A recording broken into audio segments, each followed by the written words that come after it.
Here to show and share with us how the innovation agenda is really core to the UN is Tanya Accone, who leads UNICEF's scale-up of innovations that deliver exponential change for millions of children and youth across 143 countries. So, Tanya, welcome. Tell us, why is UNICEF investing in disruptive technology and building new ground-breaking partnerships from some of the world's most valuable companies to young local entrepreneurs? Tanya. Absolutely, and thank you so much for this opportunity to share our experience with you. It's wonderful to be in a room of people who all agree that the Sustainable Development Goals are essentially a list of wicked problems. Intractable, sometimes incredibly challenging and complex, but problems that all of us need to solve together for our collective well-being. Now, as we heard earlier, incremental progress and incremental solutions are no solutions for wicked problems. And that essentially is why we at UNICEF have been investing in disruptive technologies and engaging in frontier technologies, because we believe by pulling these together, by harnessing the needs of children and women to exponentially growing technologies and to influence these, is the way forward to make incredible progress, especially on the Sustainable Development Goals. So, for example, what does this actually mean? You heard just a little while ago from the GSMA, and in fact, mobile phones is probably one thing we can all say is an example of exponential growth and moment that we can reflect on, where change was so fundamental and rapid that it stands out in your mind how fast that happened. And we have launched onto that and made change that in itself is exponential. For example, achieving in just 4 years a 7-fold increase in registering children, in registering their births, giving them an identity, access to schools, education, citizenship, a right to vote. Doing that in 4 years, when incremental, remember those one by one steps, would have taken 18 years. So we've actually compressed time. It's like a little bit of science fiction, except one that benefits millions of young people.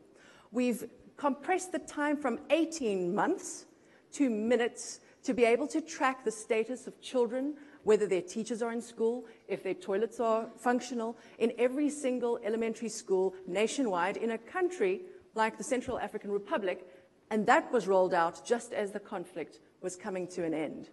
So change is possible. Positive change is possible even in very difficult circumstances. And we didn't do this alone.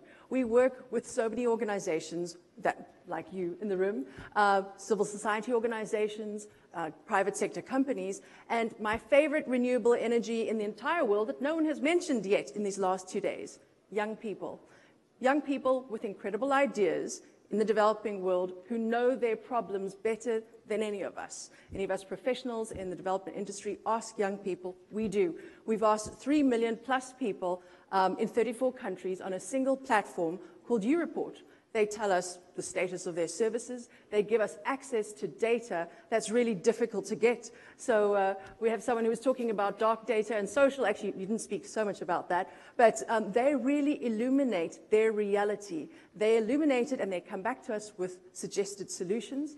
For example, in Liberia, a long-standing problem and actually quite, quite disturbing was a habit of teachers to require sexual favors from their students in order to get their grades. People knew that this existed. It just wasn't possible to really get policymakers to address it because there was no data. So we asked our U-reporters, and in just a few days, we collected perception data. We collected a lot of other data that actually helped draw attention to this, that basically launched a series of hotlines in the country, and that the government then launched an entire task force to look at legislation and enforcement and actions that will actually stop that pernicious challenge, a wicked problem of national proportion. We also keep our eye on frontier technologies, like here you see drones. We've opened the first humanitarian drone testing corridor in Malawi. We've opened one in Vanuatu in the Pacific, places that are difficult to get to, the kinds of use cases that Silicon Valley might not be aware of and might not be looking at, because we see that as our role to work with companies to focus these types of technologies for good. That's why we're investing in biotechnology and in biosensors and in compiling those together with social technologies and mobile phone connectivity to see if we can completely eliminate the idea of having to take a test and send it to a medical lab. So we've halved the time that it takes for tests to get to women from 6 to 3 weeks. Can we change 3 weeks to 20 minutes? We want to. And that's why we engage in working with companies like this. What we also have worked with, and I think is a wonderful example right here in India, is the area of wearables and sensors. So another area of emerging frontier technology, and we ran a global challenge of wearables for good. And in fact, the two winning teams were here. So the two winning solutions are in fact made in India. One of them is a wearable pen, a soap pen, that basically young people can get to write on their hands, and you'll be able to then encourage them to wash their hands. This isn't working. If we could change, someone could help me change the slide, that would be great, thank you. The second one is called Cushy Baby. And if you look at that photograph and you see that necklace that the child is wearing, that's been tested about 650 kilometers south of here, about 10, 12,000 families. And that is not a necklace. It's actually a medical passport. There's a chip in there, and we worked with ARM Technologies, the world's leading microprocessor company, in their core business, not their corporate social responsibility. We worked with Frog Design, their leading product designers, to work on what does that look like, what would it work, what would be most durable, etc. We worked with other partners like Philips in their healthcare division to get their insights around health. And we brought some of our experts from the field around thinking around this particular solution and taking it further. It's won a number of awards. It's being sort of commercialized further and developed. But that, I think, is a great example of how we want to work with your core business if you're a company.